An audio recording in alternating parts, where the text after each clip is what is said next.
하나님, 방금 우리는 감히 하나님의 말씀을 우리 입으로 읽었습니다.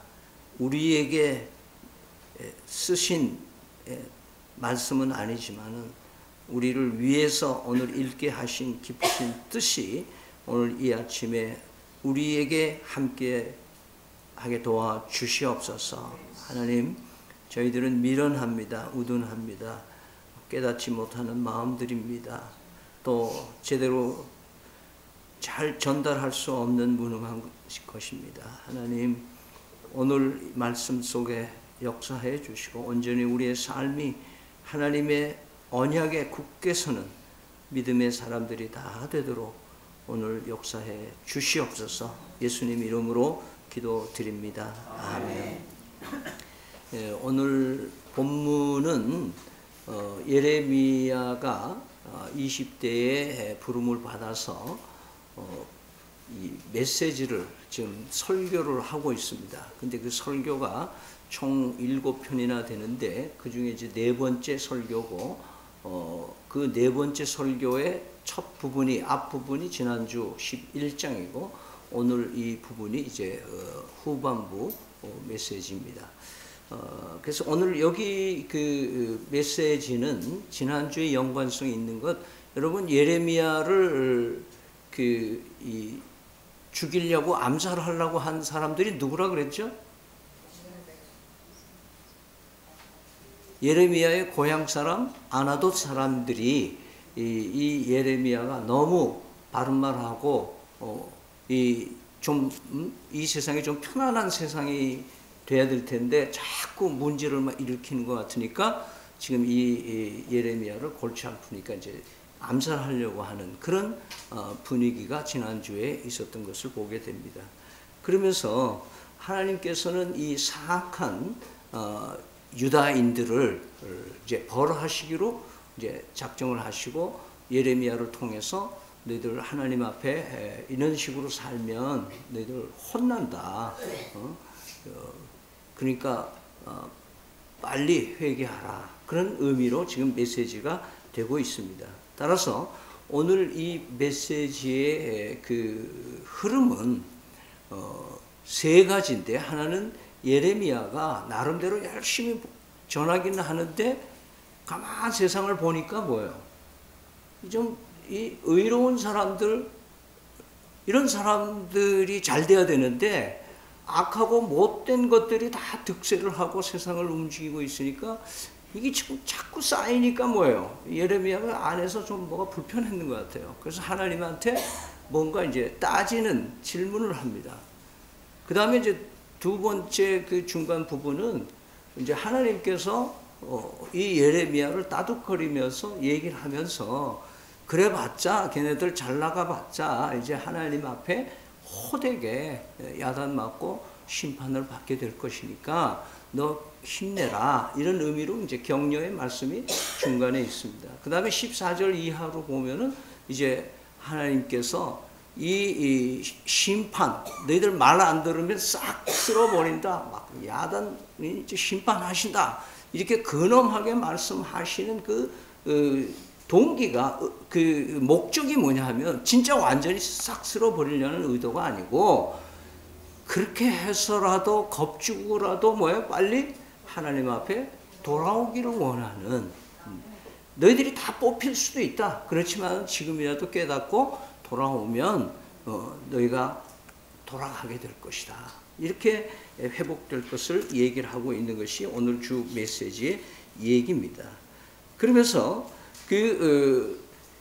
예레미야가 얘기한 1절을 한번 같이 읽어볼까요? 우리도 때때로 이런 질문이 생길 수도 있겠죠? 같이 읽습니다. 여호와여, 내가 주와 변론할 때에 주께서 의로우시니이다. 그러나 내가 주께 질문하옵나니 악한 자의 길이 형통하며 반역한 자가 다 평안함이 무슨 까닭입니까? 자, 예레미야는 하나님이 의로우시다는 것을 너무 잘 알고 있어요. 하나님의 길과 하나님의 이 세상을 운영하시는 방식이 공의의 입각에서 한다는 것을 잘 알고는 있어요.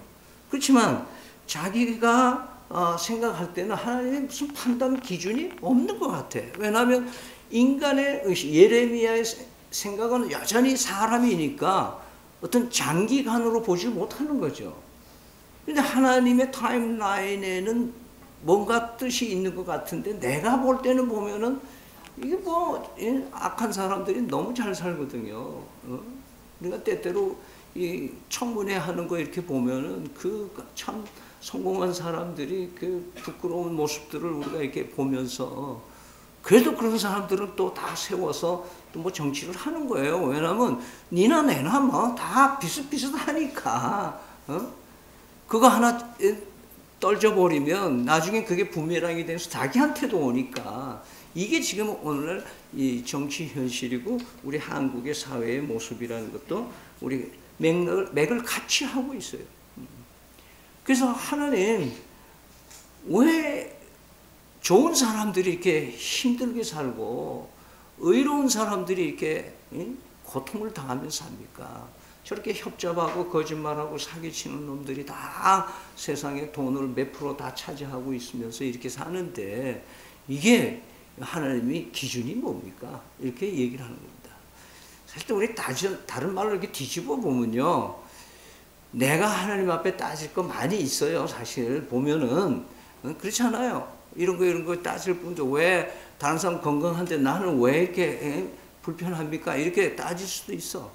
근데 사실 따지고 보면 하나님이 우리에게 따질 게 더 많으셔. 그럴 것 같으죠? 네. 여러분들이 때때로 자식들이 뭐 엄마 아빠한테 막 이렇게 따지잖아요. 근데 보면 속으로 뭐예요? 다 참아내야지. 왜냐하면 부모가 자식들한테 따질 게 더 많아. 이게 우리 인간의 예레미야의 모습 속에서 이런 걸 하나님이 보여주시는 겁니다. 그러면서 하나님이 이 격려하시는 말씀은 12장 5절에 있어요. 같이 읽겠습니다. 만일 내가 보행자와 함께 달려도 피곤하면 어찌 능히 말과 경주하겠느냐? 내가 편안한 땅에서 무사하려니와 요단 강물이 넘칠 때에 어찌하겠느냐? 자, 네가 지금 힘들다고 그러는데 지금 이 나라가 어떤 상황이에요? 요시야 왕 때 일부 부흥이 있긴 있지만 이게 이 사람들이 진심으로 회개하지 못하고 계속해서 이방 신들을 현지 신들과 타협하고 있는 그들에게 지금 하나님이 예레미야를 통해서 계속 이렇게 심판한다, 이렇게 어려워질 거다, 너희들이 아무리 잘해봐라, 너희들이 잘 되나, 이제 꼭 너희들은 이제 망한다, 막 이런 얘기를 계속 하는 거 아니에요. 그러면 그렇게 하는데 이 예레미야의 이 5절 말씀은 뭐냐면 네가 지금 보행자와 함께 달리는 현상, 맞아요. 걸어 다니는 사람들과 같이 걸으면서도 힘들다 그런다면, 왜냐하면 지금 현재 유다가 처해 있는 것은 그래도 뭐야, 아직 포로로 잡혀가기 직전이잖아요. 아직 괜찮다. 그러면 네가 포로로 잡혀가면 네가 어떻게 할 거냐 이거요. 말 타고 뛰는 사람 네가 어떻게 쫓아갈 거냐. 지금 그런 얘기예요. 그러면서 또 두 번째 얘기하는 건 뭐예요? 네가 지금 편안한 땅, 여기 지금 네 고향 땅에서 이렇게 본토에서 살고 있지만 네가 곧 뭐예요? 저 강 건너 바벨론 포로로 잡혀갈 때인데 그때는 네가 어떻게 견디려고 그러냐. 그러니까 이게 뭐냐면 지금 네가 당하고 있는 거는 그렇게 큰 고통은 아니다. 그래도 네가 지금 괜찮은 거다 이거예요. 이게 지금 이스라엘이 갈 바를 모르고 지금 가고 있는데 얘네들 그냥 놔두면 안 돼서 네가 너라도 좀 나가서 좀 이걸 전해야 되지 않겠느냐.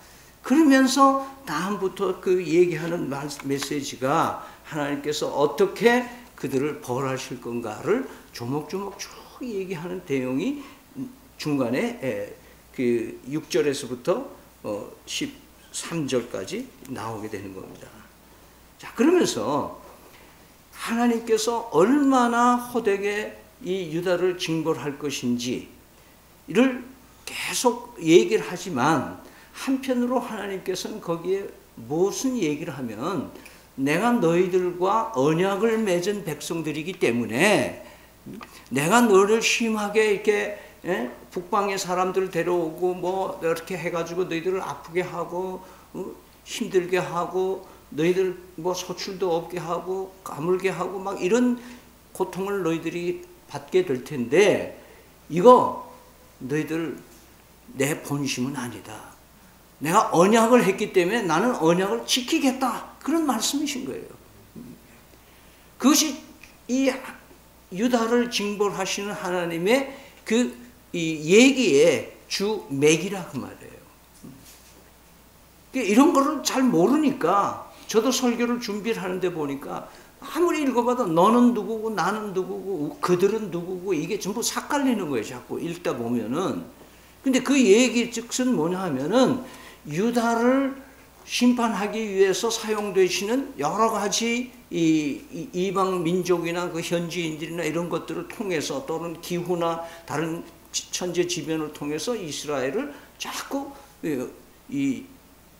심판하시는, 벌 주시는 하나님의 모습이 거기에 보이지만 그 뒤에 깔려있는 모습 속에는 하나님이 이 유다를 언약의 백성이다. 그렇게 얘기를 해요. 언약을 하셨다. 이 언약이란 단어는요, 사전에 찾아보면은 말로 하는 약속이에요. 우린 사람들이 보통 약속하면 애들하고 뭐예요? 요렇게 약속하고 엄지로 찍고, 예, 그 다음에 뭐예요? 이 학교에서 무슨 서약하면은 뭐예요? 오른손을 가지고 하고, 또 어떨 때는 가슴에다 얹고 서약하고, 또 이 결혼 서약은 뭐예요? 서약을 다시 자기 입으로 말하면서 또 그 서약을 증표로서 뭐예요? 반지를 서로 교환을 하고, 예물을 교환하고. 이 언약이라는 이 단어는요, 사람이 할 수 있는 계약하고는 틀려요. 계약은 쌍방향이 해요. 그래서 여러분 요즘에 결혼에 대한 것을 언약이라는 말을 쓰지 않고 결혼 서약이라는 말을 쓰지 않고 결혼을 계약한다는 말을 사용하기 시작하는 거예요, 사람들이. 그래서 하나님이 우리에게도 이 신학자들이 점점 이 새로운 사상들이 들어와서 신약에서도 언약의 하나님 그러지 않고 계약의 하나님 이렇게 얘기를 해요. 여러분 결혼이 요즘에는 어떻게 한다고 제가 최근에 어떤 그 글을 읽으니까 이것은 돈 있는 사람들에게, 없는 사람들은 부부가 그냥 결혼해. 뭐 없으니까. 근데 있는 사람들은 어떻게 하느냐? 결혼 3년 차까지 견디면 그 다음에 재산 분할을 몇 프로 하겠다. 서로 계약을 하는 거예요. 그러니까 결혼 서약을 하면서 무엇까지 해? 만약의 경우 헤어지면 이렇게 할 거다. 그러니까 그건 서약이 아니고 뭐예요? 계약을 하는 거예요. 이게 지금 현대판 이 결혼 서약의 모습이다. 계약이에요. 하나님은 우리에게 언약을 하셨어요. 언약, 말로 한 약속이기 때문에 뭐예요? 남북 간에 지금 공동 성명에는 뭐가 들어가요? 양 국가 정상들이 사인을 하잖아요. 근데 하나님은 뭘 하세요? 언약을 하셨어. 왜 그랬을까요? 하나님의 말씀은 뭐예요? 엄청난 권능과 힘과 정직함과 성실함과 그 부도내지 않으시는 하나님의 말씀이라는 걸 우리에게 확인시켜 주는 거예요. 그래서요, 여러분 언약이라는 말을 가장 쉽게 표현하는 게 이 창세기 15장에 나와요. 창세기 15장에 보면은 아브라함을 12장에서 갈대아 우르라고 하는 곳에 아버지가 그 살던 동네에서부터 이주해서 하란이라는 곳에 와서 여전히 아브라함의 아버지는 우산 생산 공장을 했어요. 우산이 아니고 우상. 그러니까 우상을 만드는 그 집안에서 일을 돕다가 하나님의 부르심을 받아가지고 약속을 따라서 말씀만 의지해서 이제 가족을 데리고 이제 여정에 이르는 거예요. 그리고 14장에 오면은 자기 조카까지 데리고 와가지고 정착을 하려고 그러는데 원주민 연합군이 쳐들어와가지고 롯을 가족들을 포로로 잡아가지고 종들 하고, 그래서 아브라함이 자기 종들을 급조해서 병력을 만들어가지고 롯을 가서 찾아와요. 그러면서 15장에 오면서 이제는 아브라함의 심리적으로 변화가 오기 시작하는데 두려움이 시작된 거예요. 왜?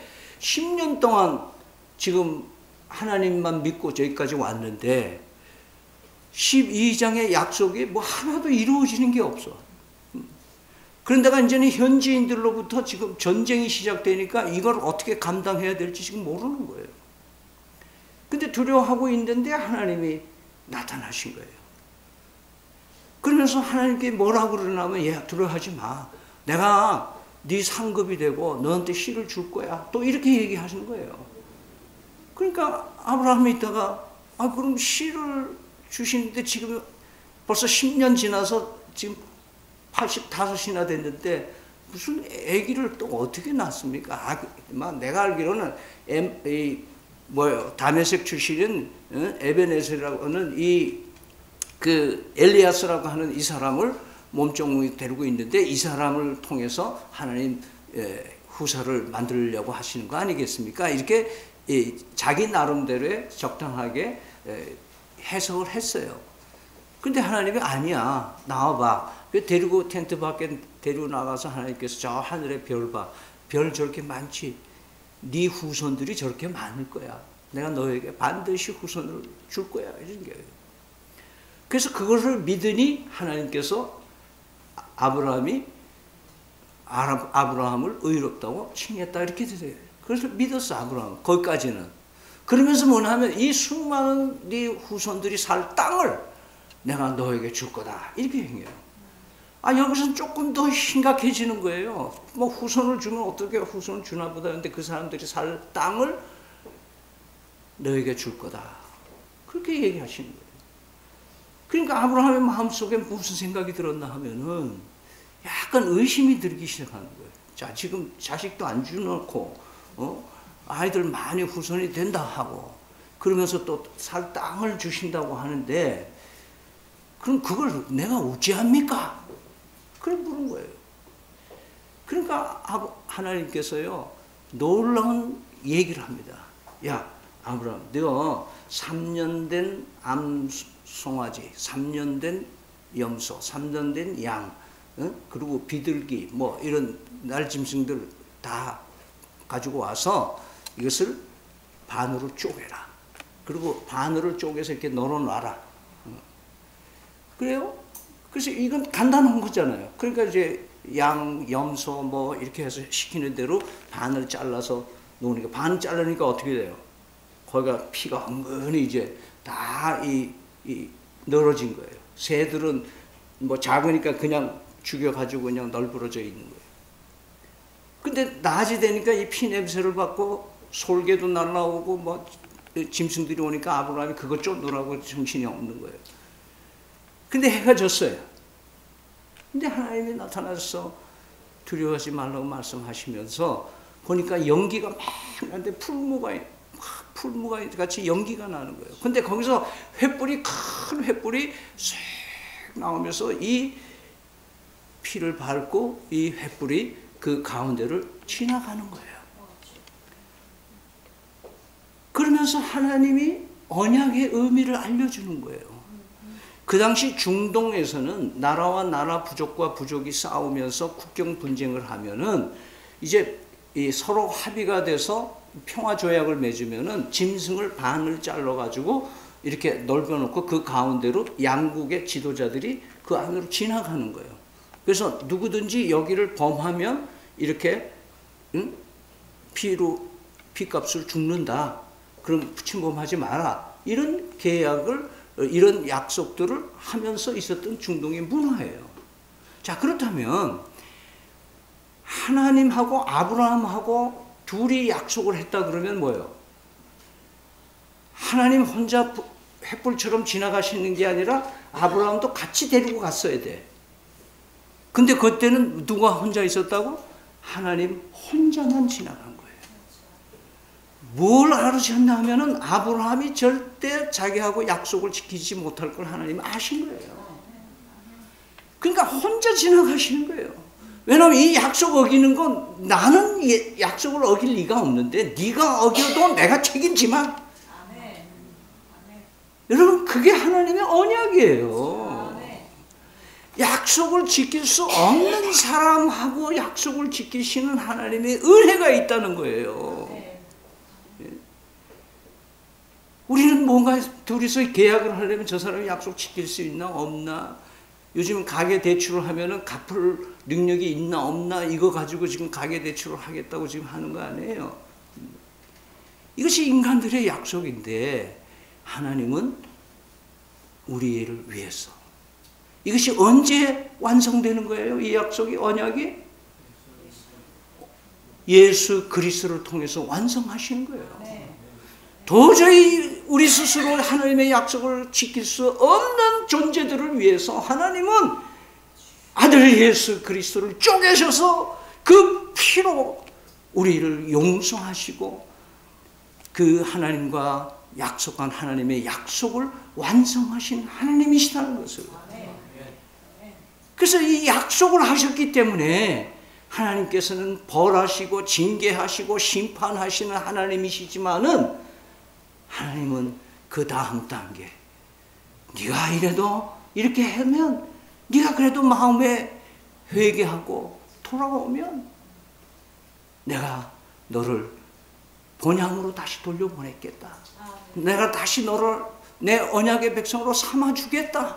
다시 내가 너 나하고 같이 살 사람으로 내가 안아주겠다. 네가 또 배신 때려도 그래서 또 내가 품어주겠다. 네가 돌아오기만 해라. 네가 내 앞으로 오기만 해라. 네가 내 이름을 찾기만 해라. 네가 신음만 해라. 그래도 내가 응답해 주리라. 그게 하나님의 오늘 언약의 이 백성들에 대한 얘기입니다.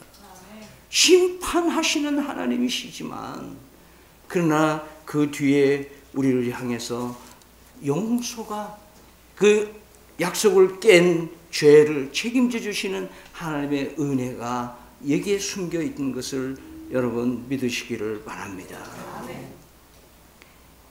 그래서 오늘 이 메시지 가운데는 우리가 연약해서 약속을 파기해서 그것 때문에 우리가 고통은 당하고 아픔을 당할 수는 있지만 그것으로 하나님이 계산을 끝내신 하나님이 아니다는 거예요. 그리스도 예수를 통해서 하나님의 언약의 말씀을 완성하시고 그 예수 그리스도를 구주로 믿는 사람에게는 하나님께서 하나님과의 사랑에서 끊을 수 없도록 책임져 주시는 하나님이시라는 것을 말씀하는 것이 오늘 본문의 결론 부분의 얘기입니다.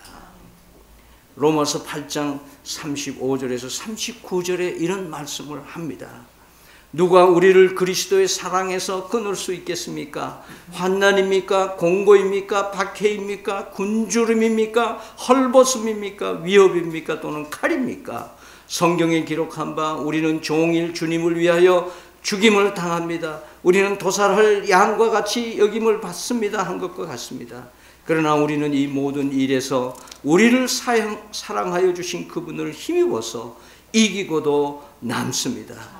나는 확신합니다. 죽음도 삶도 천사들도 권세자들도 현재일도 장래일도 능력도 높음도 깊음도 그 밖에 어떤 피조물도 우리를 우리 주 예수 그리스도 안에 있는 하나님의 사랑에서 끊을 수 없습니다. 이것이 오늘 예레미야를 통해서 선포되는 말씀의 결론이라는 걸 잊지 마시기 바랍니다. 그럼 왜 이들은 망했을까요? 망한 이유가 있습니다. 그들은 종교적으로 혼합했습니다. 하나님과 우상을 같이 섬겼습니다. 성전에서 감히 이방 신들을 모시고 제사 지내는 이런 파렴치한 유다인들이 되어버린 겁니다. 그리고 이들은 하나님께 구원을 요청하지 아니하고 애굽으로 가서 구원을 요청하고 다른 나라들과 뭐예요? 친교를 맺으면서 화친하면서 다른 나라 주변 나라들과 함께 평화를 만들어 가보려고 인간적인 노력으로 그들이 정치를 해나갔습니다. 이것이 유다의 패망의 주 2대 원인입니다. 여러분, 우리 교회의 역사도 마찬가지입니다. 초대교회, 잠시 사도행전이나 서신서에 좀 나오긴 하지만 초대교회의 문제가 바로 이런 혼합 종교의 위험과 그리고 세상의 힘을 빌려서 교회 문제를 해결하려고 하는 그런 작태들이 나와 있는 것입니다. 오늘날 이것이 똑같은 현상이 이 시대에 그대로 되고 있습니다. 오늘날 합리적이다 또는 좀 이성을 가지고 좀 이성을 가지고 해야지 그 맹신으로 그렇게 믿으면 되냐 하는 이런 세속 사상들이 기독교 내로 점점 스며들어 옵니다. 그래서 교회의 전통을 거부하고 인간의 내면적인 자유, 인권, 이런 신인류 사상이 사회를 점령할 뿐 아니라 교회까지 먹어 들어가고 있는 이 현실을 우리는 직시할 줄 알아야 됩니다. 그래서 기독교 안에 이미 다원주의가 있습니다. 다원주의. 어떤 사람들은요, 저는 30년 전에 하와이에서 공부할 때 바로 길 건너 있는 저희들 종씨 아들이 결혼한다 그래서 하는데 캐톨릭식으로 하는데 캐톨릭 신부가 기도하는데 Dear God, whatever your name is, 하나님 당신 이름이 뭐든 간에 알라, 크리스나, 불다 뭐든지 간에 그러면서 기도하는 거예요. 근데 그게 지금 우리나라의 개신교의 정신 나간 교육자들 중에도 있다는 거예요. 동양의 예수가 불타라고 얘기하는 사람도 있잖아요. 다 신이 같다네. 그러니까 요즘에는 어떻게 하나님 아버지 이렇게 기도하는 사람 별로 그런 사람은 그래도 괜찮은 사람이에요. 전능하신 전능자요 절대자님에게 오늘 우리가 기도합시다. 이렇게 굉장히 범종교적으로 다운화된 사회가 지금 있고 지금 교회마저 다문화 다인종 사회로 가면서 교회를 오염시키고 이 인권주의자들이 얘기하는 건 뭐냐면 하나님의 사랑에 대해서 제거해요. 그리스도인들이 이웃을 사랑하라 그랬는데 왜 이런 동성애자들을 미워합니까? 왜 이런 예멘 난민들을 이렇게 허락하지 않습니까?